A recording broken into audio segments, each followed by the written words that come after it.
2-meter high wave comes running up river on high tides, with the whole river rising as much as 10 meters overall behind it. Here Mr. Milne has caught a huge log. Who knows what he will do with it?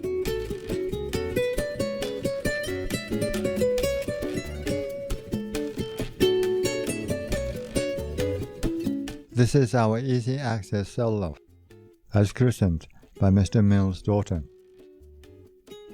This sailcloth is made by Ratchy and Lapthorne on the Isle of Wight. It's extremely good quality. It's polyester and specially made for sails.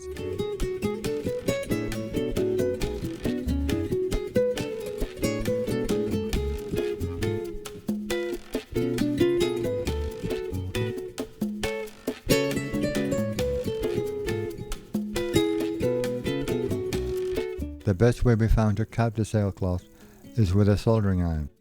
It is painfully slow but very effective because it seals the edge of the cloth so it will not fray. Arun is able to sew the cloth with a domestic sewing machine. You wouldn't think it possible, but with the right needle it's possible to sew many layers together.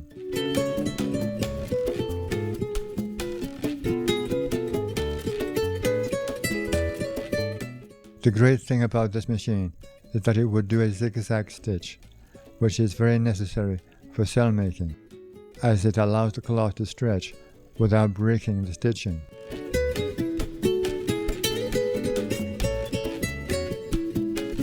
Today is November the 1st, 1982. It's the great day of the launch. Everybody has come back to participate.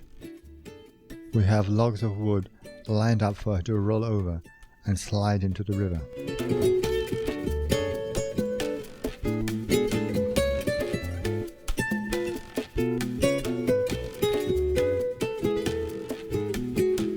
I jump into the hull to check for leaks. We are dry. Taulua is good. So off we go and make a short circle around the River Severn. It's the top of a medium tide, so the water isn't going up or down. We get the engine going. Everything is going nicely and she steers well.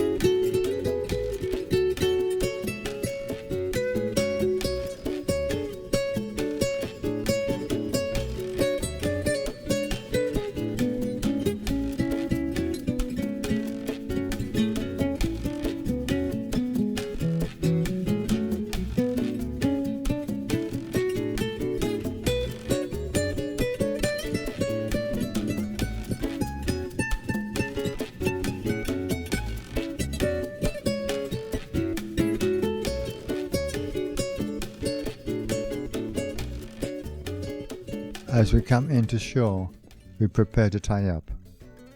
The difficult thing is to tie up to shore when you have such high tides. We plan to do this by using long poles, which hold us off from the shore, and then tying up very securely with many lines.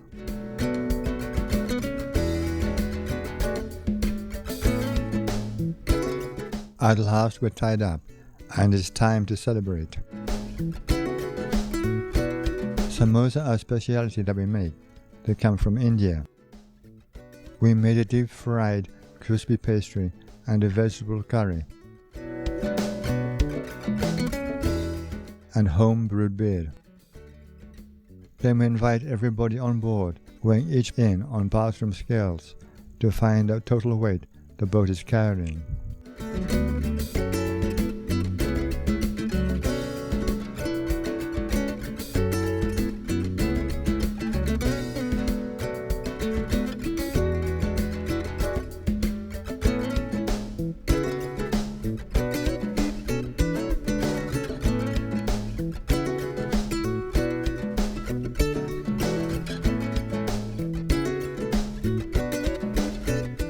Then with a tape measure, I can measure the height of the hull above water level, and from this we can calculate her draft and carrying capacity.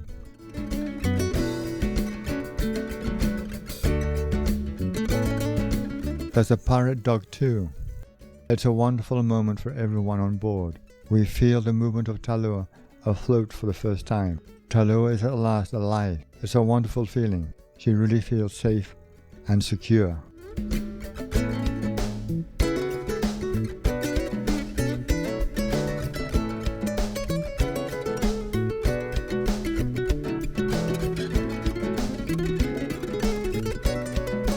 Aruna brings the scales ashore to be washed down and returned gratefully to the Milne family. Next we need to move Taulua upriver to make a new camp beside the cherry orchard of some friends. Here we are tied up alongside the riverbank, and we bring all our stuff up to make a new camp. We find that to be moored here is extremely difficult because of the high tides. One night we heard on the BBC radio shipping forecast that gale force 10 winds were forecast in Lundy and Fastnet, and we knew that they would blow the water up the river 2 meters higher than usual, and this is on top of a spring tide, which meant it would overrun the flood wall. That evening we ran around like crazy in the snow to get all our things that were on shore high enough to be safe. We sensed that we needed to get Taulua back on shore. That night there were major floods all along the River Severn, and the flood wall was flooded everywhere. At the height of the flood, we battled to bring Taulua back on shore into the cherry orchard. Soon after, we were experiencing Arctic weather, with snow and ice coming down the river and Canada geese that we very seldom see in England.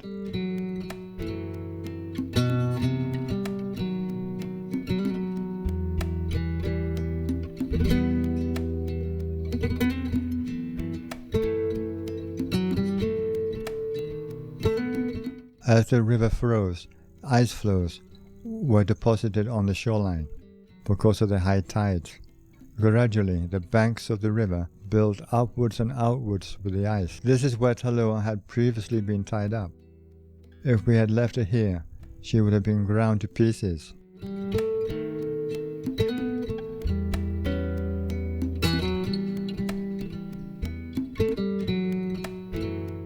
The noise is quite amazing. Suddenly we have a feeling of being in the Arctic, and the nighttime temperatures go down to -15 or lower.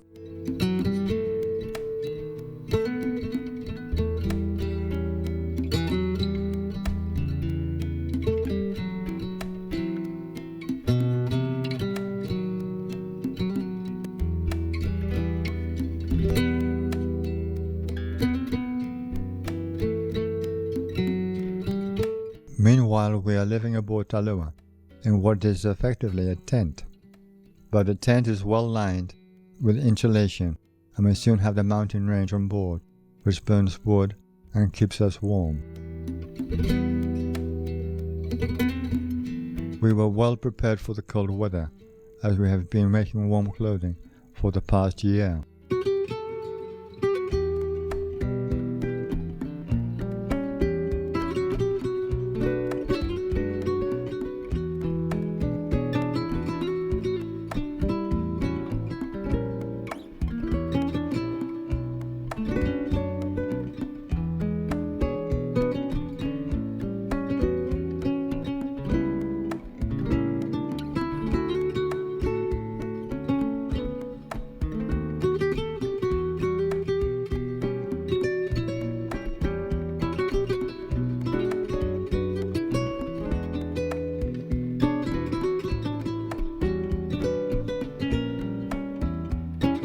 I chop up the firewood and then go for the water.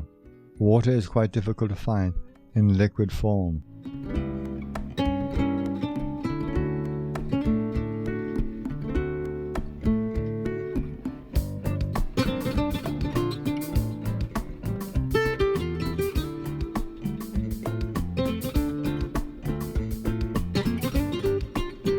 Here comes a rather pregnant Aruna.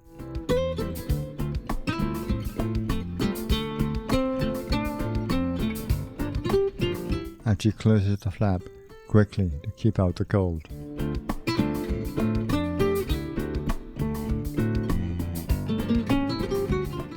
By May we have finished all the fittings for the sail and everything, and we're ready to launch a second time. Fortunately, everybody came back. It was a bit more difficult because it was further to go to the riverbank, and also the water is quite a bit lower, so it will be a big plunge.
The next big move is to test the tuna sail.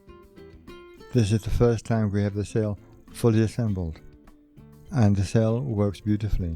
Everything is working correctly, and we make our way back to shore.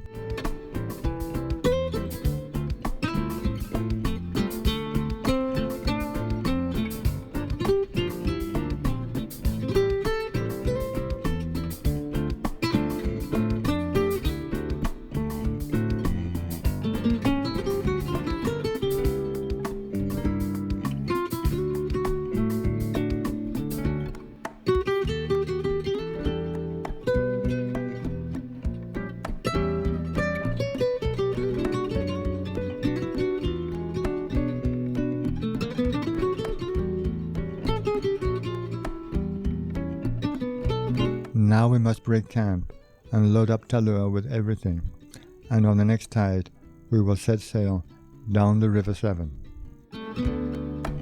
It's our last chance to celebrate with beer and snacks again, and to say our goodbyes to all the people who have been helping and encouraging us.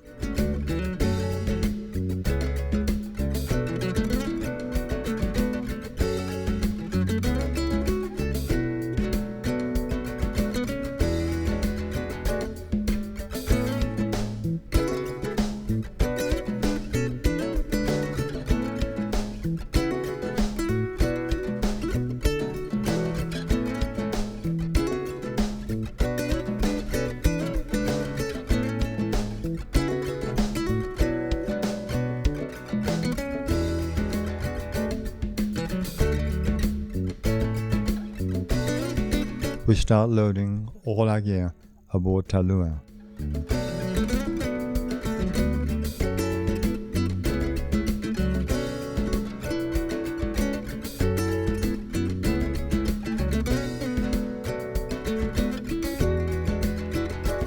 The last aboard is little Caroline. She has a special place at the front of the cabin.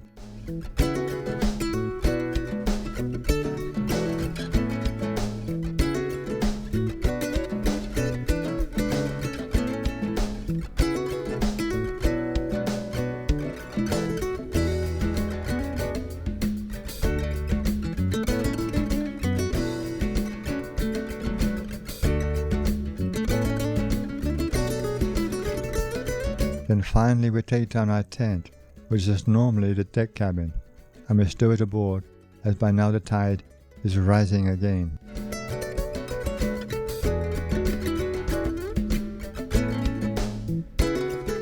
As soon as the tide is turned, we sail off downriver. This is very tricky because of the size of the tides and the huge tidal races in unexpected directions.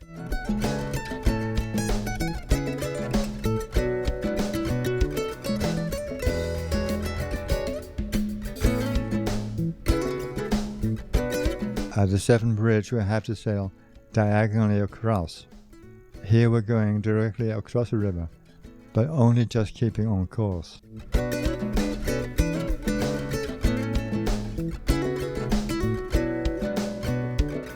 We have Terry Strong with us as our pilot, an experienced sailor on the River Severn, and he directs us down the large bends of the river.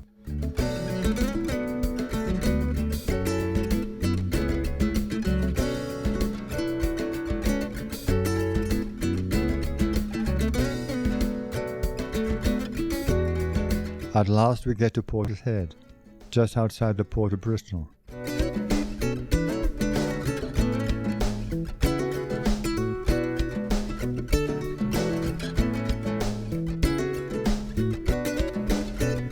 We drop the anchor and let our crew ashore. From here we will proceed with only one friend, a very experienced sailor, and he will help us to make our way to Bideford Bay. After a few months of sailing trials off the north coast of Devon, we finally left our base at Barnstaple Bay in September and sailed to the Canary Islands. We had some very stormy weather on the way and arrived at Tenerife after 17 days at sea.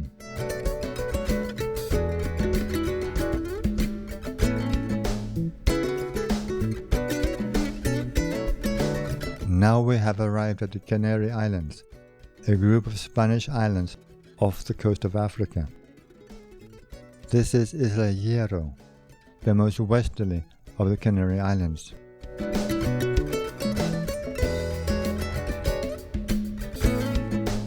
It's a very barren place, but it's a good harbour, and here we do the finishing touches in preparation for sailing the Atlantic.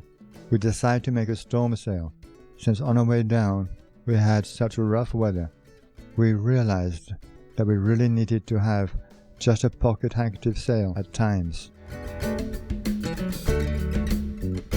Now we are ready to make our final departure. Setting off across the Atlantic, we are saying our last goodbyes. We are taking down our center deck cabin. With a catamaran, the center deck is only useful if you can cover it while at anchor. But while the boat is sailing, of course, you want it to be low and sleek as possible to cause a minimum of wind resistance. So now we do our change of mode from harbour mode to sailing mode.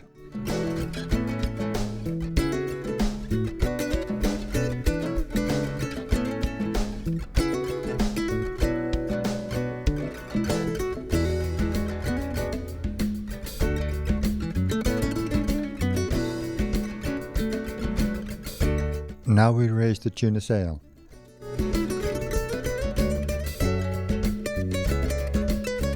And off we go.